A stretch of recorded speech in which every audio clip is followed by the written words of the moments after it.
Assalamualaikum warahmatullahi wabarakatuh.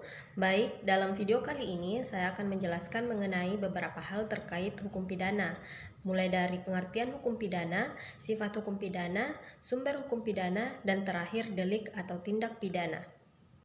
Baiklah, pembahasan pertama mengenai pengertian hukum pidana. Jadi, hukum pidana ini telah diartikan oleh berbagai para ahli. Salah satunya yaitu Pompe.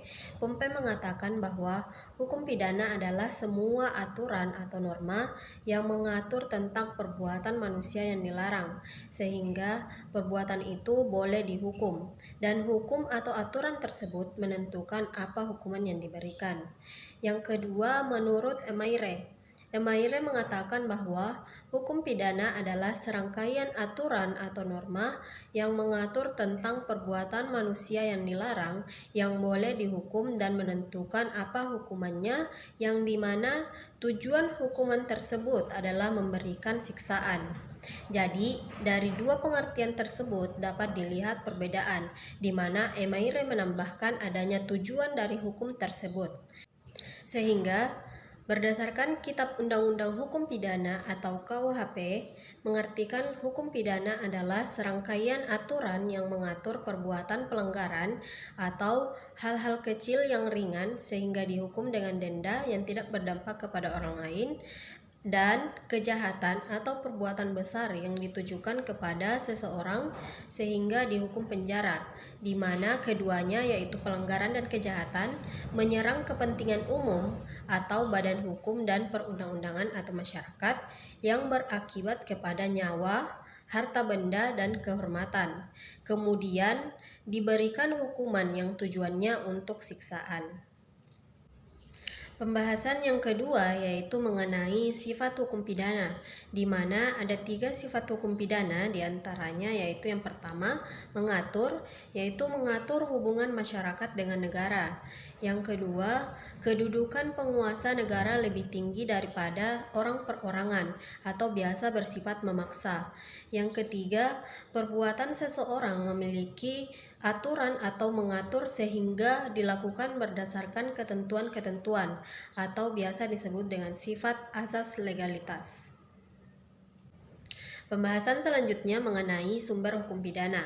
Ada 4 sumber hukum pidana, yaitu yang pertama, KUHP atau Kitab Undang-Undang Hukum Pidana itu sendiri. Yang kedua, undang-undang di luar KUHP yang khusus seperti Undang-Undang Perlindungan Anak, Undang-Undang KDRT, Undang-Undang Korupsi, Undang-Undang Teroris, Undang-Undang Pencemaran Nama Baik, serta Undang-Undang Narkotika, dan masih banyak lagi undang-undang di luar KUHP yang khusus.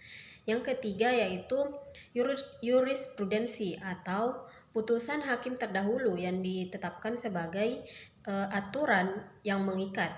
Yang keempat yaitu kebiasaan atau living law atau yang sekarang disebut sebagai hukum adat yang diakui oleh seluruh masyarakat adat yang bersifat tidak tertulis. Pembahasan selanjutnya sekaligus pembahasan terakhir yaitu mengenai delik atau tindak pidana. Jadi delik ini berasal dari bahasa Latin yaitu artinya tindak pidana atau peristiwa pidana atau perbuatan pidana. Jadi delik ini memiliki 2 unsur yaitu yang bersifat subjektif dan yang bersifat objektif. Yang pertama kita bahas dulu mengenai yang bersifat subjektif. Jadi ada 2 yang bersifat subjektif yaitu yang kesengajaan dengan kealpaan. Jadi kita bahas dulu mengenai kesengajaan. Kesengajaan itu ada 3 macam, yaitu yang pertama kesengajaan dengan maksud, yang kedua kesengajaan dengan keinsafan pasti, dan yang ketiga kesengajaan dengan akan kemungkinan. Yang pertama yaitu kesengajaan dengan maksud, yaitu dengan niat di awal. Jadi maksudnya telah memiliki niat dari awal untuk melakukan tindak pidana. Yang kedua yaitu kesengajaan dengan keinsafan pasti, yaitu melakukan tindak pidana lain yang akan memberikan tujuan awal. Jadi maksudnya tidak langsung melakukan tujuan, tetapi melakukan tindakan lain sehingga mencapai tujuan tersebut. Yang ketiga yaitu kesengajaan dengan keinsafan akan kemungkinan, yaitu perbuatan yang tidak langsung ke tujuannya tetapi kemungkinan tersebut belum tentu terjadi. Nah, maksudnya ini melakukan tindakan lain untuk mencapai tujuan, tetapi tindakan tersebut belum tentu memberikan tujuan awal. Selanjutnya, yaitu unsur kedua yang bersifat subjektif, yaitu kealpaan. Jadi, ciri-ciri kealpaan ini adalah yang pertama, tidak berhati-hati atau kejadian tak terduga. Yang kedua itu dapat menduga kejadian tersebut. Yang ketiga, kelalaian. Jadi unsur delik selanjutnya yaitu unsur delik yang bersifat objektif. Jadi ada empat, yaitu yang pertama perbuatan manusia, yaitu baik perbuatan manusia yang aktif positif atau perbuatan manusia yang pasif negatif. Yang kedua yaitu akibat perbuatan. Jadi adanya akibat perbuatan yang ditimbulkan dari tindak pidana tersebut. Yang ketiga yaitu sifat melawan hukum dan dapat dihukum. Jadi adanya sifat melawan hukum dan sifat melawan hukum itu dapat dihukum. Yang keempat yaitu adanya keadaan-keadaan. Itulah tadi pembahasan mengenai hukum pidana, mulai dari pengertian hukum pidana, sifat hukum pidana, sumber hukum pidana, dan terakhir delik atau tindak pidana. Lebih dan kurangnya mohon dimaafkan.